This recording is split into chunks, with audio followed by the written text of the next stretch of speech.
You're listening to Abundance Hack Podcast, where we talk about alchemy, transmuting life's challenges into gold. We talk about embodiment, being all of who we are in our fullness and not shrinking for the comfort of others. That is living an abundant life. Hey, lovers. We have reached the end of a chapter. This is the final episode of season 5. And also the final episode of the Abundance Hack podcast. So I'm not going away. Don't worry. But when I come back with season 6, I'm actually rebranding to something completely new that is more aligned with who and where I am today. So I started this podcast almost 7 years ago. Almost 7 years ago. That is a long time.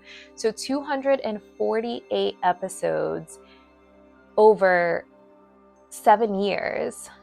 That's massive. And how many people can say they're the same person today as they were 7 years ago? Probably no one. I started this podcast before COVID, and look at how different life is, society is, we are since then. So I think it's time, and I thought really long and hard about how I wanted to close out this season and Abundance Hack in general. And before I dive into the topic, if anyone has ever considered starting a podcast or writing a book, I highly recommend doing it, because documenting my healing journey in this way is really beautiful. And I know I've grown so much over the last 7 years, but to be able to go back and hear myself 5 years ago or 6 years ago, it's really fascinating. And I shared with one of my clients today, if I ever have children, if I have a girl, because I said she, I'm just meant to be a girl mom. She would be able to listen back and hear my journey. And I've shared so many things so vulnerably, so transparently.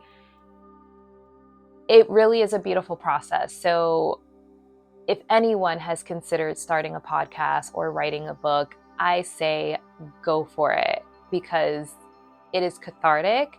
It allows us to share our voice, and we never know who we are inspiring, who we're touching, who we are motivating, and who we're giving courage to share their story. So I am grateful for everyone that's been on this journey with me, whether you are new to the podcast or you've been listening to me for years. Thank you. I have so much gratitude in my heart for anyone who has taken the time to listen to this podcast and witness my journey and my growth and my expansion and evolution. So let's dive into today's topic.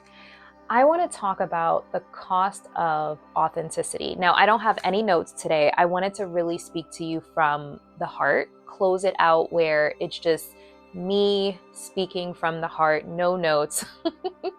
So bear with me, because I ramble sometimes. But it's funny because of the name of this podcast, Abundance Hack, right?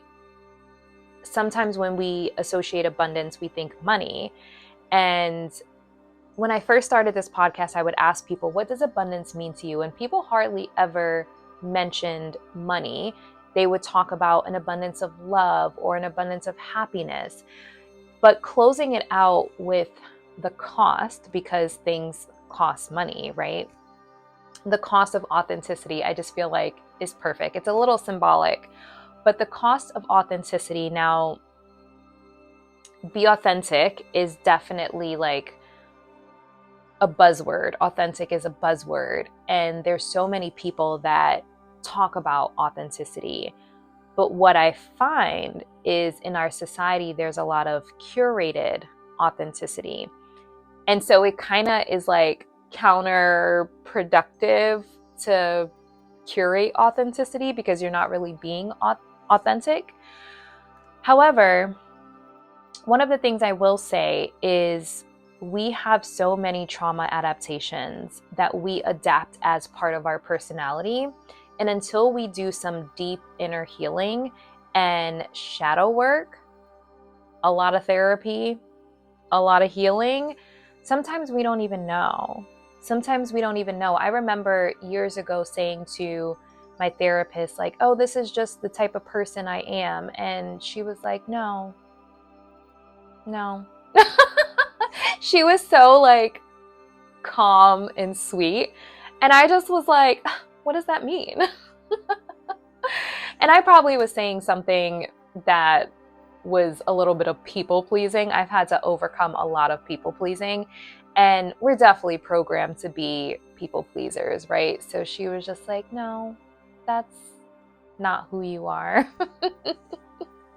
So over these years of me hosting this podcast, I have definitely released a lot of layers of trauma adaptations, parts of my personality that was adapted from dysfunction, chaos, outdated programming, and being able to stand here, the woman that I am today. I'm so grateful for the lessons and the dark nights of the souls that ripped my heart open. In the moment, not fun, obviously, but what has come from it? Sometimes we need a thing to come along and crack our hearts open, because that's how the light gets out, and it's also how the light gets in. And I believe Marianne Williamson said in one of her books that love cracks your heart open. That's one way to do it. But in my case, it was hard things. It was really hard things, like going through a lawsuit in my business and having the people closest to me shame me for going through things that this is what happens when you're in business. This is what happens when you put yourself out there on a whole other level. And so I believe that we can view the world through a tiny little lens and be so close to our situation that we can't zoom out to see the bigger picture, but we're doing ourselves a disservice. And having mentors, having a therapist, having a really good quality coach in your life that can help you zoom out and see it's not just you. This happens when you go for big goals, when you put yourself out there, when you strive for something powerful and memorable, and you're a thought leader and you are an innovator. Life is going to come along and kick your ass. Let's just be real. Life is going to come along and kick your ass. Anytime you try to do something different or exceptional, there will be hardship. And it's part of our purpose. It's part of our journey. It's part of our healing to overcome those hardships. And to be honest, there were times where I didn't think I can do it. I didn't think I could overcome the hardships. I didn't think I'd make it through the dark nights of the souls. I didn't think I could do it without my family, without my friends, without a team behind me. And that made the process harder for me, not having supportive family, not having really close friends that provided a solid support system. I can honestly say, since I've started this podcast, I have lost every single friend I had. Every single friend. And when I started this podcast, I lived in this high-rise downtown St. Pete. I used to do Friendsgivings. I used to host all kind of girls' nights, theme parties, the whole 9 yards, brunches, all of it. I lost every single friend I had since then. And I'm going to try to get through this episode without getting too emotional. The thing that I will say is, even though I lost every single friend, what I gained was myself. I stopped being a people pleaser. I stopped shrinking for other people. I stopped carrying the emotional weight of relationships. I stopped going to places where I didn't feel celebrated, right? I don't want to go somewhere where I'm just tolerated. I don't want to go somewhere where a person will never tell me how they truly feel about me. So now I'm hypervigilant, wondering how they feel about me, wondering if they actually like me, or I'm just here because default, and they'll never speak up and say, no, we don't want you here. And not that people didn't want me here, but the point that I'm trying to make is when you surround yourself with people that are not honest with you, okay, let me back up. I was a people pleaser. So I was around a bunch of people pleasers that also didn't speak up. I didn't speak up, but neither did they. So then when I started speaking up, it's like, oh no, that's not okay. We're not allowed to speak up here. We have to stay silent and not ruffle any feathers and keep the peace. We have to sweep things under the rug and keep the peace.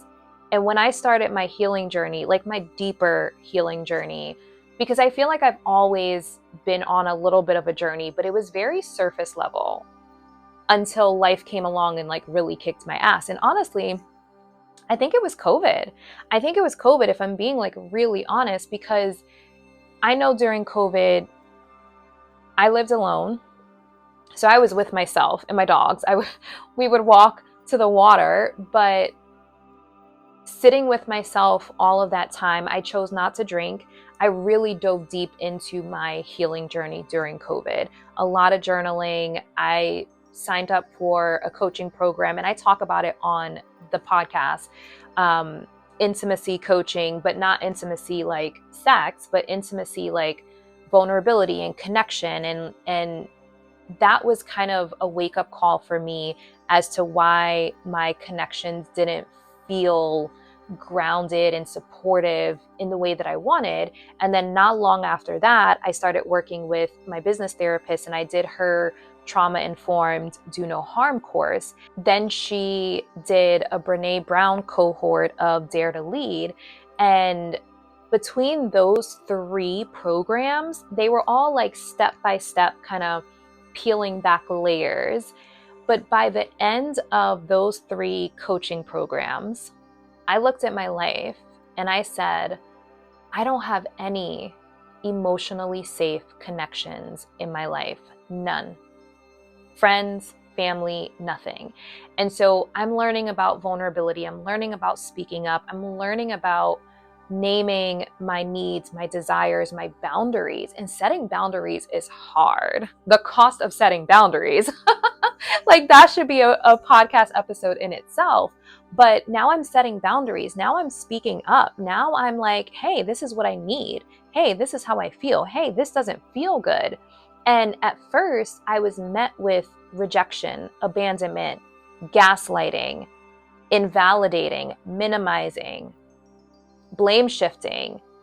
And no one in my life took accountability. And when I say accountability, not saying they did anything wrong, but understand the concept of yes, and.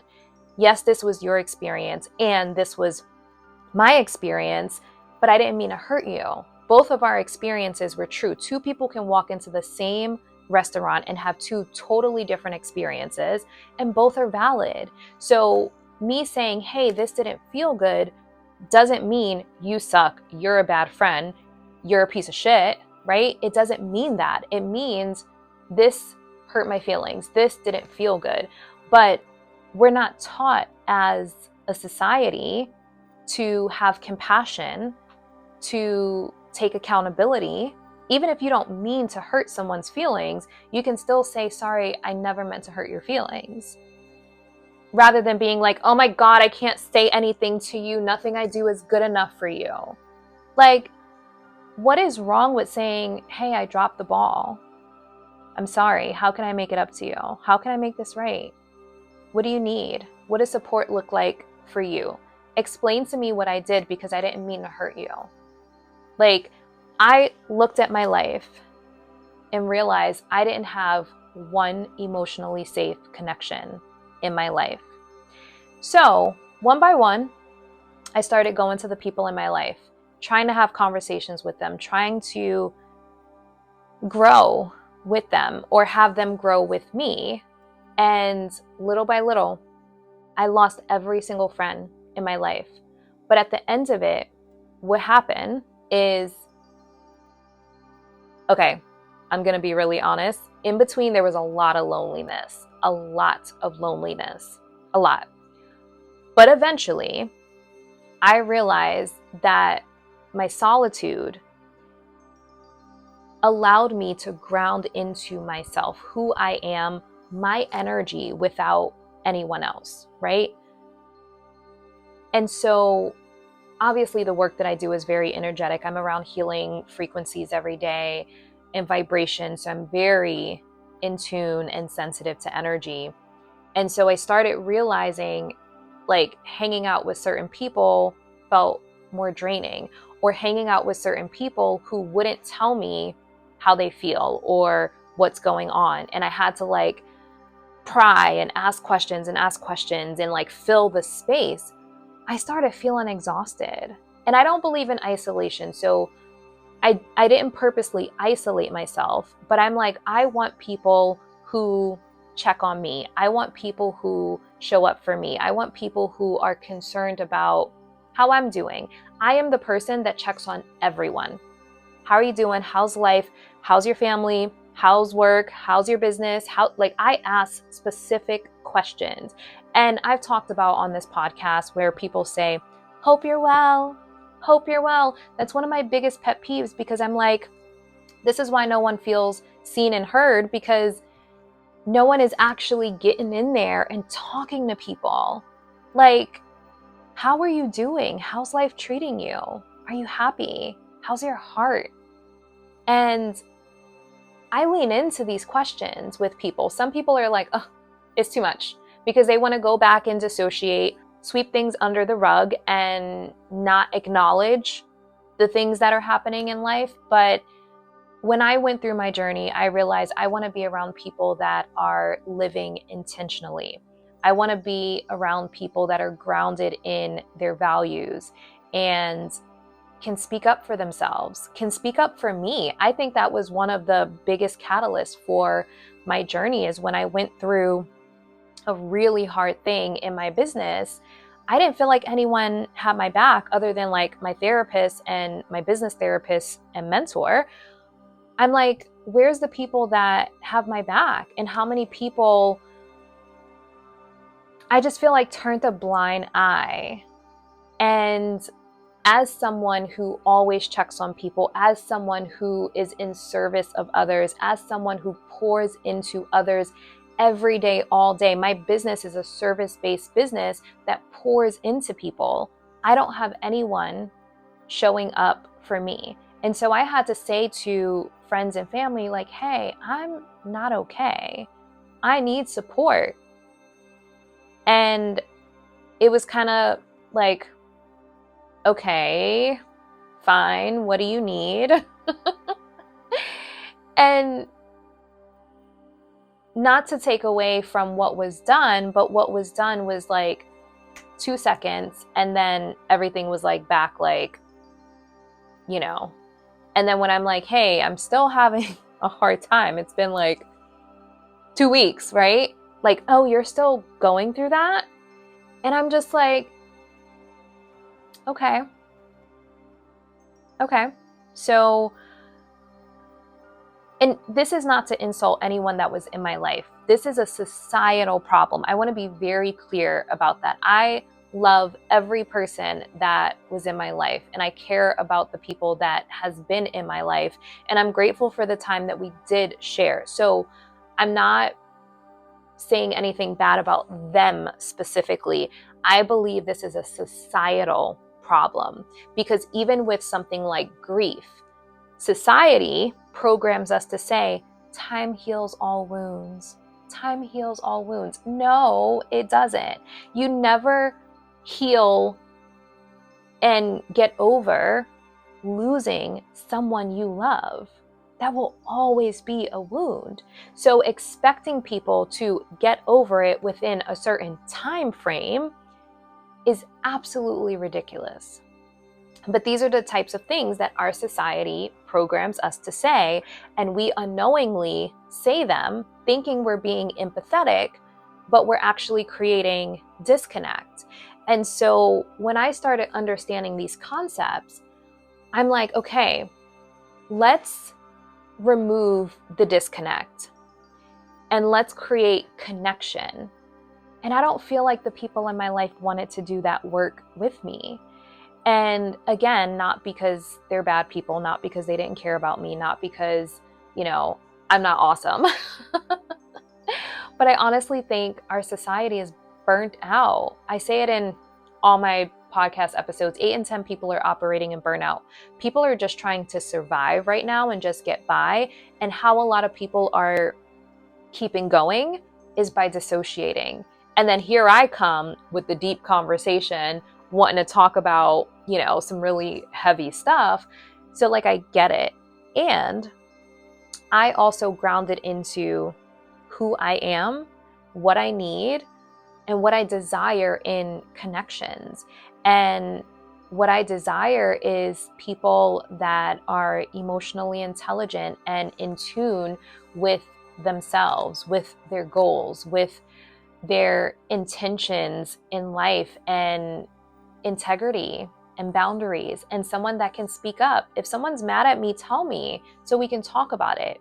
Don't sweep it under the rug or ghost or just let it fizzle out and come back around when you're no longer mad about it, because then it'll just happen all over again because I didn't know, or we never talked about it. So and I did a podcast episode about this recently, walking on eggshells keeps us dysregulated, basically. When I stopped carrying the emotional weight of my connections, it gave me so much more energy for creation, for the things that I want to do in life, working on books, working on my app, working on things that are really contributing to my legacy. And I think when we commit to our purpose, I came here with wisdom to share with the world. And I sat around and I waited for people to have my back and for me to have a team and for me to feel comfortable, because I know people have my back. So when the trolls come trolling, I know that I have these people that have my back. But I'm like, the people I'm surrounded with will never stand up for me. My family we're not even gonna go down that road. So I'm like, I can sit here and not step into my power and live to my potential because I'm waiting for people to support me, because I'm waiting for the people in my life to have my back. Or I can stop using that as an excuse and step into my own power. And then what I started feeling as I am stepping into my power is this energy of course she's writing a book. Of course she's doing this. And it just felt ambivalent. I've been talking about ambivalent energy on this podcast for so long.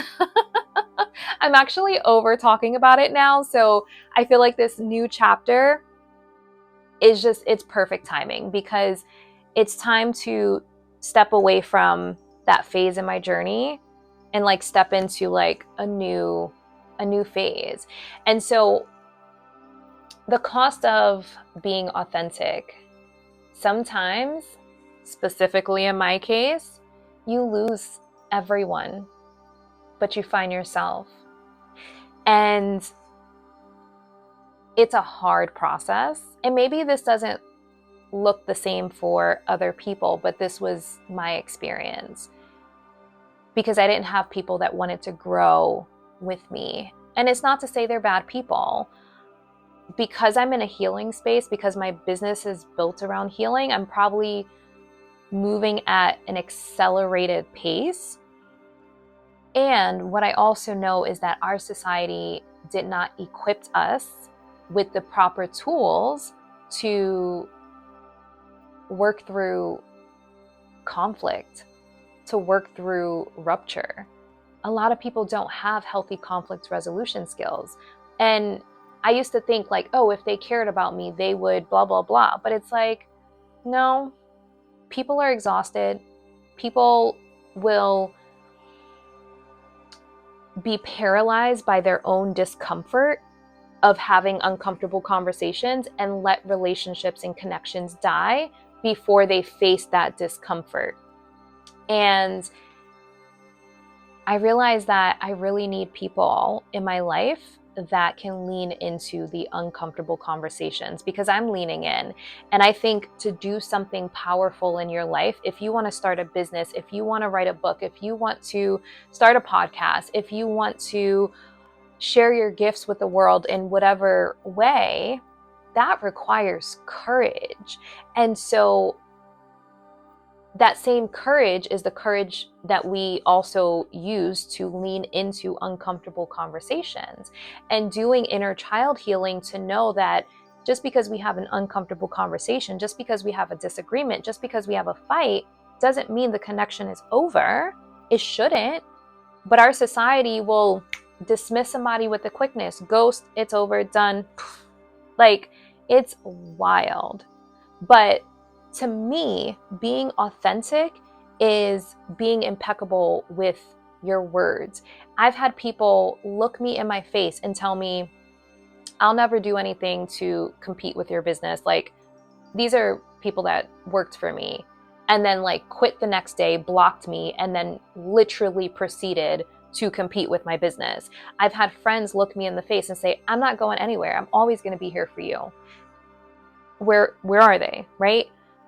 To me, being authentic is being impeccable with your words. And I don't think anyone ever purposely is not impeccable with their words.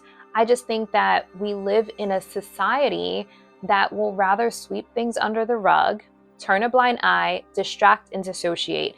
We can sit and watch, a whole season of a show on Netflix and just numb out and forget that we ever told a person we would do anything. So it's a societal problem. And I think the biggest thing that I learned through this journey is I'm an anomaly, because there's more people that will just numb out, distract, dissociate than there are people that lean in. However, there are people that do lean in. There are people that are doing their work. There are people that value real connection and understand healthy conflict resolution. And so for me, I think I went through a phase of like, gotta clear it all out, right? And it created space for new connections to form. And the people that I have in my life now, I don't have to worry about, is this an ambivalent energy? Will they tell me the truth? Will they be honest with me? I have no space in my life for that right now, because I'm trying to do things with my life. And the energy that I used to spend overthinking about what a person said versus like energetically how it felt, I use that energy now to put towards building my legacy. And it's unfortunate that that cost me a lot of friendships, but do we not want friends that will be honest with us? Do we not want friends that we know have our back? Do we not want friends that feel genuine? And sometimes I think like, oh, it's just me. But I actually, at the time of recording this, just finished watching season 2 of The Secret Lives of Mormon Wives. So currently 2 of the Mormon wives are on Dancing with the Stars, and I love Dancing with the Stars. It is one of my goals to make it on that show somehow, some way. And so I was watching that, and because they were on the show, it made me curious about their backstory. So I basically binged over the last few weeks the 2 seasons of Secret Lives of Mormon Wives. And at first I was like, oh my God, I'm like, I want women that I can do like fun TikToks with, like how fun. And then as the seasons went on, the 2 seasons, as the episodes went on, they rip each other to shreds, okay? They talk shit about each other and they rip each other to shreds. And I'm like, if this is what women's empowerment is, I'll pass. Hard pass, okay? I don't have the patience for it. And that's probably why I don't have any friends. That's why I don't have any friends, because I couldn't deal with that. Like, I couldn't deal with it. Yes, they are building their empires and dealing with it and raising a family. I don't know how they do it, if I'm being honest, but I couldn't deal with it. I couldn't deal with it. I value my peace too much. And in order for me, especially the work that I do is so energetic, I have to have peace in my life. And I think that that is kind of part of it. Like, I have to have peace. And that doesn't mean disagreements don't happen. That doesn't mean rupture doesn't happen. It doesn't mean conflict doesn't happen. But there's a difference in drama and a disagreement. Those are 2 very different things. So you can have a disagreement where someone disappointed you and it hurt someone's feelings, right? But you talk about it. You lean in, like, I'm sorry, I dropped the ball. I didn't mean to hurt your feelings. It doesn't have to be drama when 2 individuals are emotionally mature, right? When there's emotional intelligence, it doesn't have to be drama. I don't have a lot of space for drama in my life. And that's probably why I don't have friends. But one thing I will say is I've accepted that my life and my journey looks very different than other people's. So I used to feel bad when I see like girls I went to high school with and people that I know that have started families, gotten married, gotten divorced, and remarried maybe 2 or 3 times. And, you know, I've still been single. And sometimes I feel like, man, I'm missing out. Like, man, like my life is so different, right? My life is so different. But I think like if I had to say something to my inner teenager, because the last episode was healing your inner teenager, I've been asking my clients, if you could say anything to your inner teenager, what would that be? And the thing that I would say to my inner teenager is, dare to be different. Your life is different, but dare to be different unapologetically. Because the thing is, I haven't been married. I've never even been proposed to. I've talked about it. You know, guys have asked me like, ooh, what kind of ring do you want? But I've never actually been proposed to, never been married, don't have any children, some fur babies, cute fur babies, but no children. And my life is very different from other people's. And I've learned acceptance for that, because although my life is different, I would not change it for anything. I've had a song on a radio in Atlanta, not to minimize it, but it wasn't like, you know, nationwide coverage. It was in Atlanta, but still, big deal. I have owned 3 brick and mortar businesses. I have 2 podcasts. I have traveled to, I don't know, 8 or 9 countries, something like that. I'm working on multiple books. I have a certification, actually 2 now, 2 certifications, and a healing app. And I'm just getting started.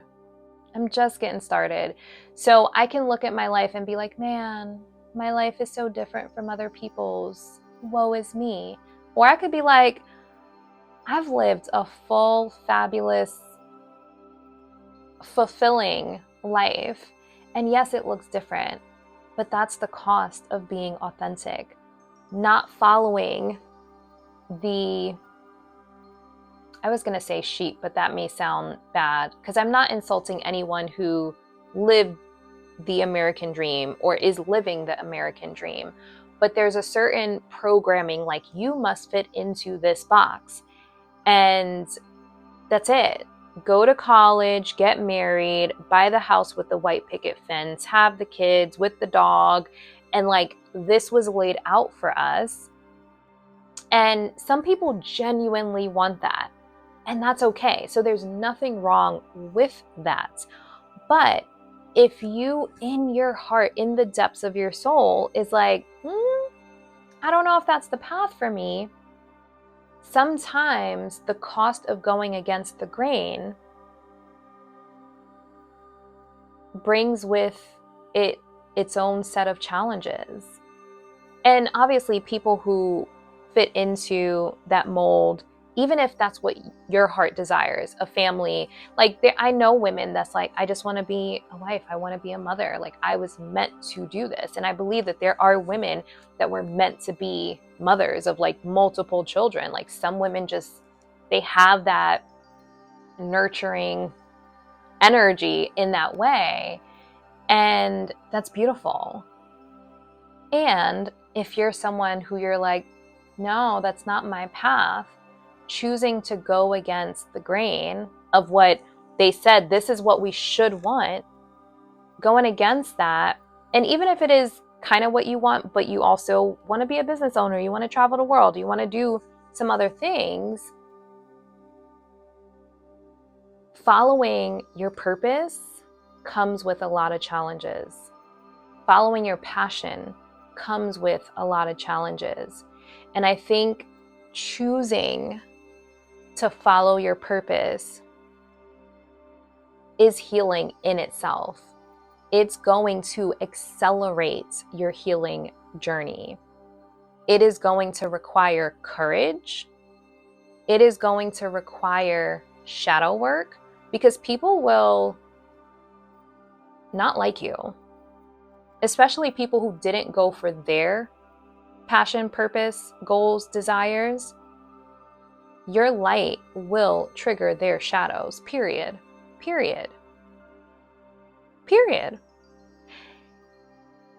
And then you have people that just don't like you. And I've had to face like some people just don't like me. That's okay. Think about Androids and iPhones. Android users can't stand iPhones. iPhone users can't stand Androids. We can't make everyone happy.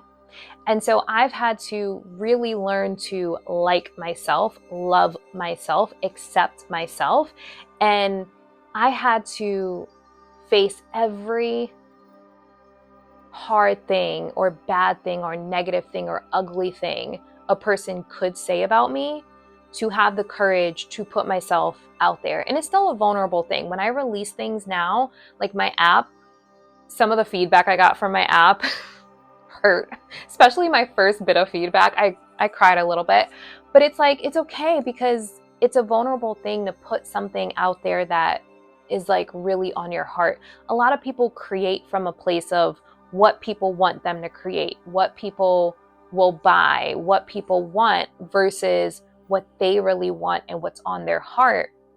So for me, it took me a lot to build up the courage to share my truth, even if it's an unpopular opinion, to put myself out there, to put my creations out there that really came from my heart. And like, it's a vulnerable thing to not just like play it safe, you know? So this is me basically just saying it's been a wild journey. The last 7 years, COVID was crazy in itself, but how much came out of that time period and the aftermath of it and the dark nights of the souls. Like, I feel like I had a couple of them. I had a couple of them. And sometimes we don't think we'll make it through to the other side. But that's where we have to trust the process, or have a mentor, a therapist, or a really good quality coach that can be a guiding light. What is that thing when you're like out at sea, like that shines the light? Light post. I can't think of the name of it, but that light, that guiding light to help you come back to shore. Because sometimes we go to a dark place. I don't know anyone that has done something extraordinary in life that didn't have a dark, dark phase throughout their journey. I don't know anyone who is like successful and has done something meaningful that didn't have that dark night of the soul happen. And even just like, you know, like regular people still go through dark phases as well. But I think it's accelerated when you're doing something really meaningful and purposeful and impactful out in the world. And I think having a quality therapist, mentor, or coach, being that guiding light, helps you stay on path to your purpose. Because I witness in my business so many people turn around, stop their healing journey, give up whatever they're working on because it gets hard, right? But it's the people who keep going are the ones who wind up changing the world.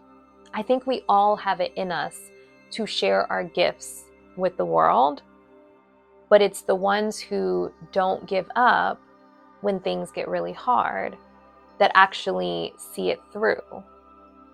And so to me, the cost of being authentic is peeling back the layers of trauma adaptations, peeling back the layers of generational and societal programming to get to the core of who we are, what we stand for, what we came in this world to do, the gifts that we came here to share, and to own that unapologetically.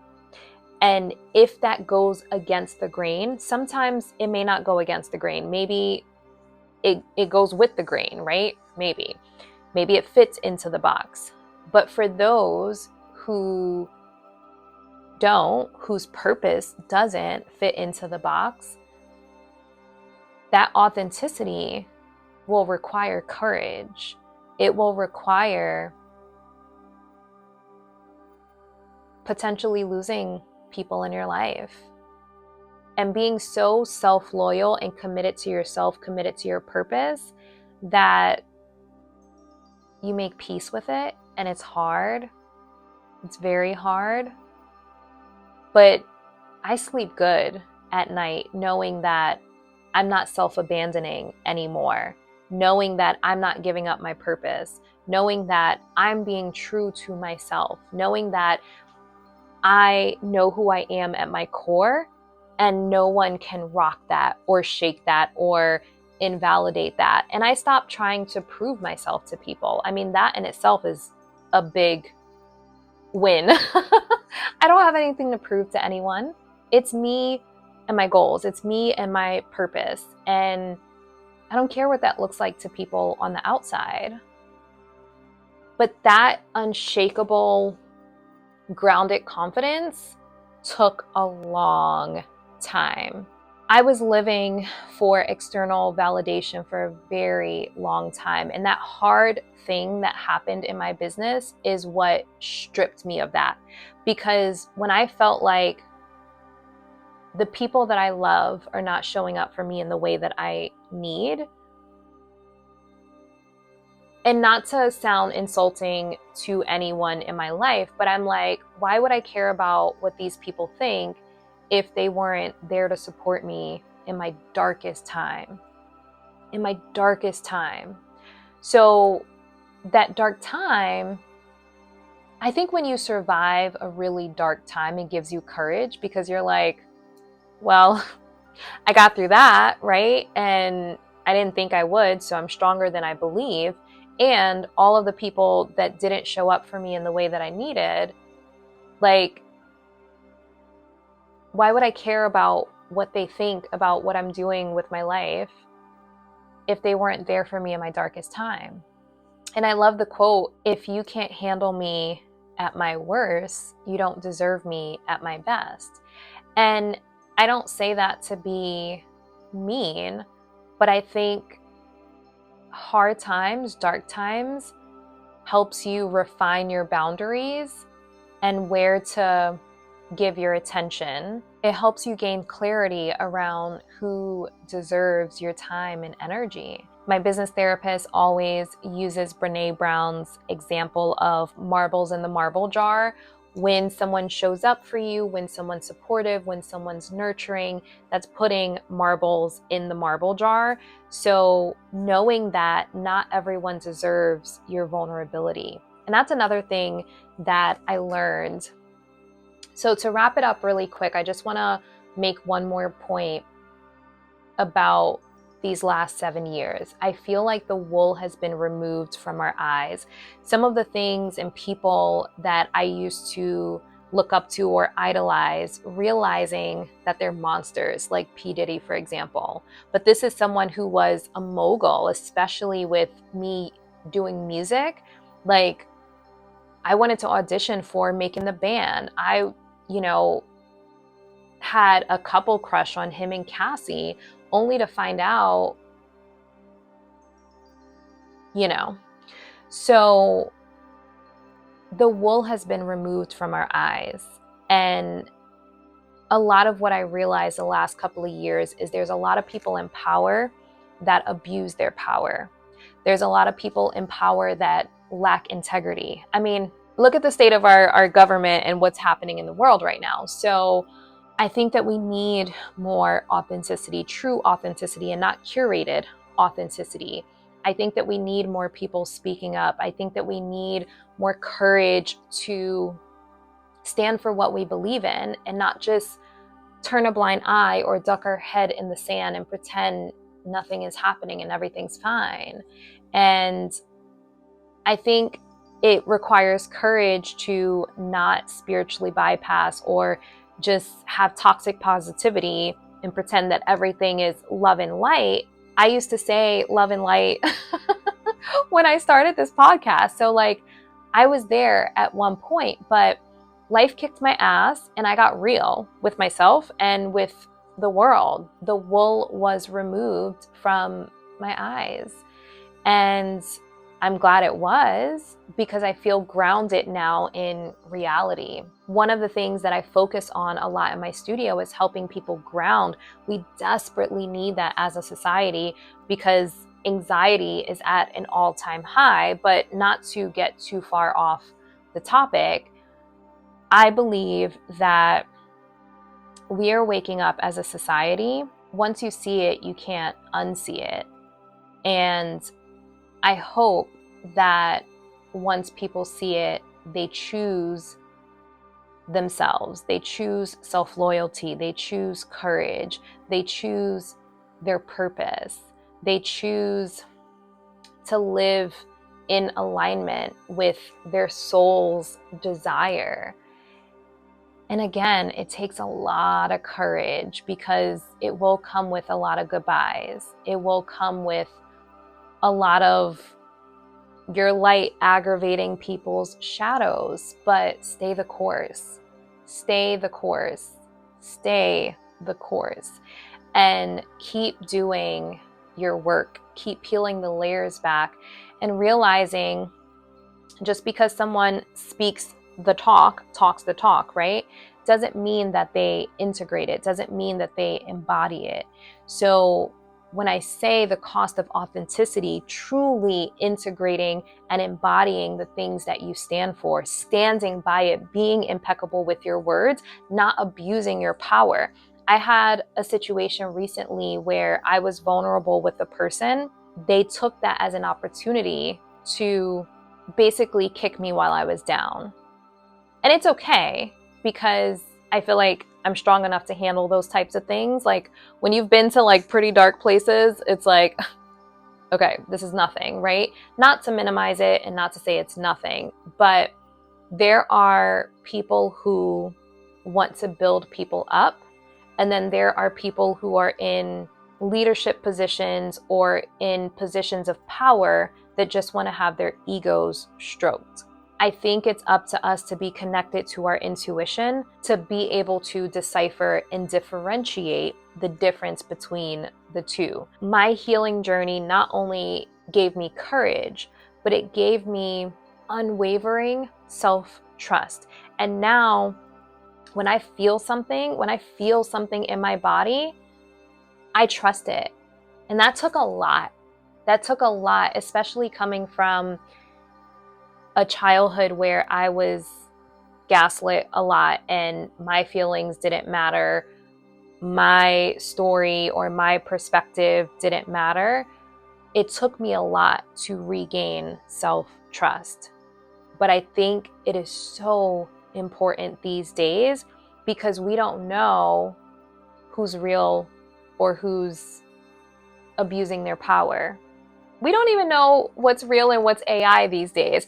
I see these pictures of Yorkies. I'm in like a few Yorkie groups and there's these pictures of Yorkies and I'm like, oh my God, it's so cute. And I'm like, oh, that's AI.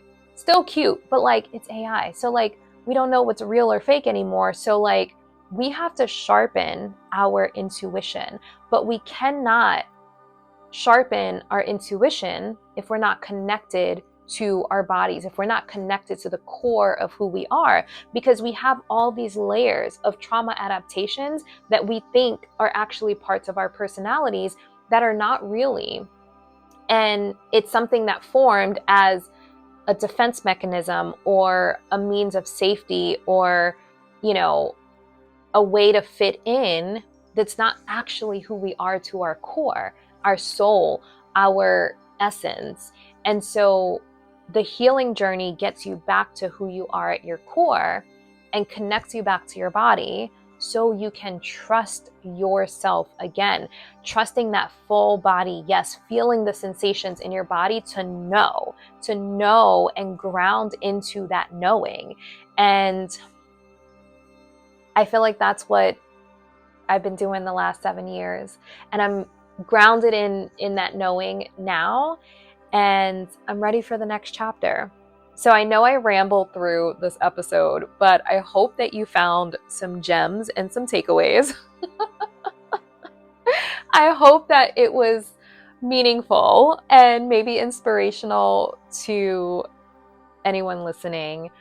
But I didn't want to plan this episode and have my notes and make sure I hit all the bulleted points. I just wanted to share what was on my heart, close out this season, and welcome the next chapter. So what I will be doing is renaming the podcast, rebranding the podcast to align with what I have going on now, align with who I am now. And I still consider myself a very abundant person. I mean, I feel like abundance is just like, it's part of like my soul essence. And what I really want to focus on coming up is healthy love, healthy connections, healthy conflict resolution. I remember a couple seasons ago, I was saying that connection is one of my core values. And at some point I was like, I have to change my core values because I realize I don't have any healthy connections in my life. So if connection is my core value, I feel like I'm failing at life, you know, but I can't force people to be in healthy connection with me.